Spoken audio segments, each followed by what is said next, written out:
अस्सलाम वालेकुम नाज़रीन इकराम। आजकल फितनों का दौर है।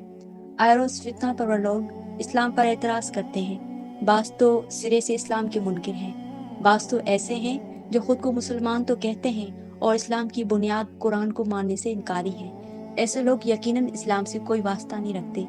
दीन नाक़िस है भाई, दीन नाक़िस है ना, दीन नाक़िस है भाई, इसके अलावा कोई चारा ही नहीं है। देखें अच्छा, मुसलमान दीन मुसलमानों ठीक है, इसका जवाब कुरान भी सुन्नत दो आगे। फिर अब एक दीन मुसलमानों ठीक है, इसका जवाब कुरान भी सुन्नत दो आगे। फिर अब आपसे तफसीर से बात लेते, दीन ही आपने कह दिया नाक़िस है। कुरान जहां तक ताल्लुक है, मुसलमान लाख कह दें, मुसलमान लाख कह दें कि अल्फाज कुरान महफूज हैं, दलील उनके पास कुछ भी नहीं।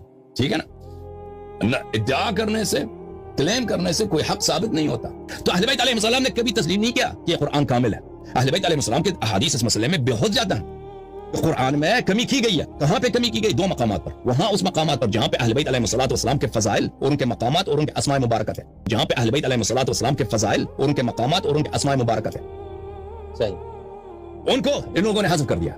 और वो दूसरा मकाम वो है कि जहां पर सहाबा की शदीद मजम्मत थी, सहाबा की नाम के साथ, उनकी निशानी के साथ कि फलां ने ये क्या है, ये उसके उनके निफाक की दलील है, उनकी जहन्नमी होने के दलाइल थे, वाज़ेह जो थे, उन लोगों ने उनको हज़फ कर दिया। ठीक है, अपनी सियासी मसलहत और मनफात के लिए। और हमारे मौक़िफ़ के साथ हमारा मौक़िफ़ यही है, हमारा मौक़िफ़ ये है कि सहाबा ने वो और आयात जिनमें खिलाफत का जिक्र था, इमामत का जिक्र था, या सहाबा के अपनी मजम्मत थी, उन्होंने उसमें खयानत किया, जैसे पुराने वाले उम्मतों ने खयानत की अपने कुतुब में। सहाबा ने हमारा मौक़िफ़ यही है। आजकल खुद को शिया कहने वाला हसन अलयारी बरमला कुरान का मुनकिर है। मुल्हिदीन की तरह एड़ी चोटी का जोर लगाता है कि किस तरह कुरान को गलत साबित करूं। अस्तगफिरुल्लाह। बहरहाल ऐसे मुस्लिम नुमा मुल्हिदीन को डॉक्टर जाकिर नाइक का ज़बरदस्त जवाब हाजिर खिदमत है।